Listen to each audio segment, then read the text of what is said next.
수채화 물감으로 수묵 담채화를 그려보려고 하는데요. 먹 대신 검은색 수채화 물감을 이용합니다. 나무의 밝은 부분을 먼저 칠하는데 검은색 물감을 아주 묽게 해서 윗부분을 먼저 칠합니다. 이때 물방울이 맺힐 정도로 물을 충분히 사용하십니다. 어두운 아랫부분은 조금 진한 농도로 붓을 툭툭 치듯이 이렇게 표현해 주시고요. 나무를 칠할 때는 잎사귀 하나하나의 표현보다는 전체적인 덩어리감이 중요한데요. 밝고 어두운 부분이 어디인지 흐름을 파악해서 칠합니다. 밝은 부분이 마르기 전에 어두운 부분을 칠해서 번지는 효과를 냅니다. 이렇게 번지는 표현을 하기 위해서는 부분적으로 칠해 나가는 게 유리한데요.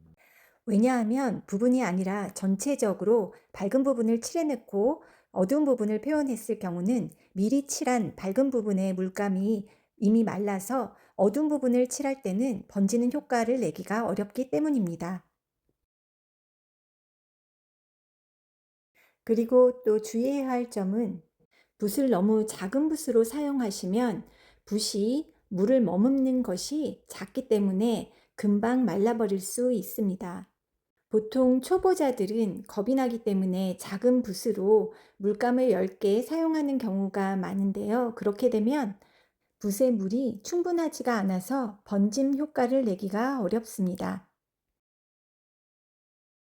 전체적인 명암을 표현한 후에 조금 더 어두운 농도로 어두운 부분을 찾아서 디테일한 부분을 표현합니다. 이제 나무 가지 같이 좁은 면적은 화홍붓 8호를 사용했고요. 진한 농도로 어두운 부분과 가지 표현을 합니다.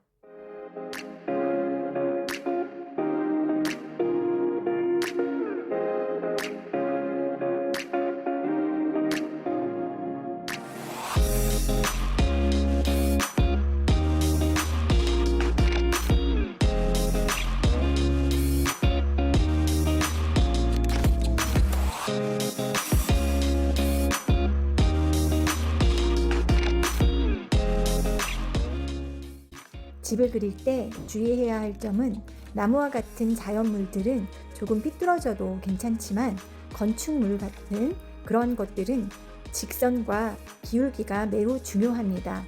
기울기나 직선 같은 것이 삐뚤어져 버리면 아무리 명암을 멋있게 넣어도 완성도 있어 보이지 않기 때문인데요. 그렇기 때문에 스케치할 때도 아주 완벽하게 필요하지 않은 선들은 지워버리고 정확한 선만 남겨서 칠할 때 실수하지 않도록 합니다.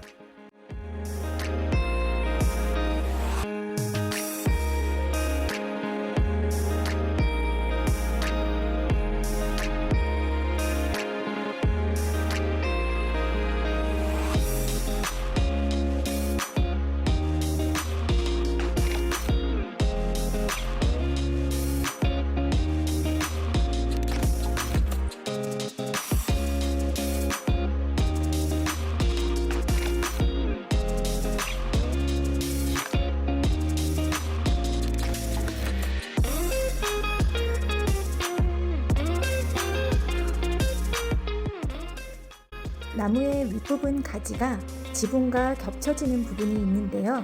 이때는 지붕을 먼저 칠하고 마른 후에 나무 가지를 그려야 번지지 않습니다.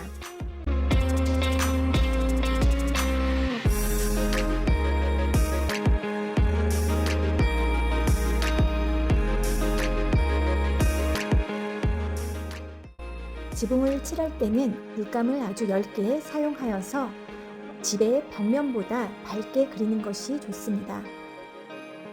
지붕 칠한 곳이 약간 말랐을 때 기와 부분을 표현하는데요. 이때 너무 진한 색으로 하지 마시고 지붕 색깔보다 살짝 어두운 정도로만 표현하시는 것이 자연스럽습니다.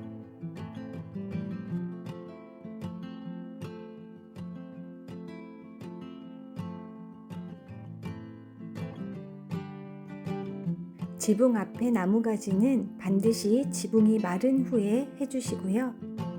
나무가지를 그릴 때 초보자 분들은 즉흥적으로 나무가지를 그리기보다는 아무리 간단한 나무가지라도 정확하게 스케치를 한 후에 그려보시기 바랍니다. 땅을 표현할 때는 갈필을 사용했는데요. 갈필이란 물기가 거의 없는 마른 붓으로 거칠고 갈라진 질감 표현을 하는데 유용하고요. 갈필로 표현하기 위해서는 붓의 물기를 적게 하고 붓의 기울기는 거의 눕히듯이 해서 문질르듯이 표현합니다.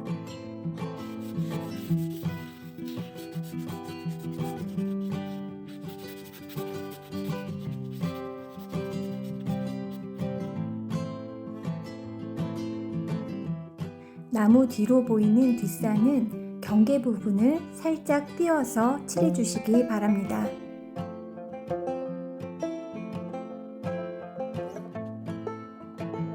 색이 없는 수묵화를 그리고 있기 때문에 자칫하면 경계 부분이 모호해질 수 있기 때문입니다.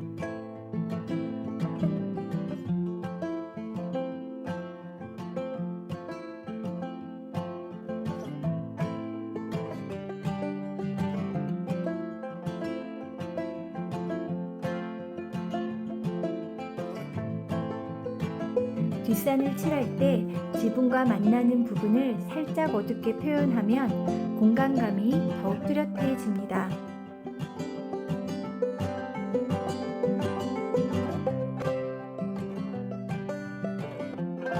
까만 창문이라고 똑같이 까만색으로 메꿔 나가는 것보다는 강약을 주어서 표현하는 것이 좋습니다. 이제 마른 후 흐려진 곳에 액센트를 주시고 디테일도 표현해 주시는데요.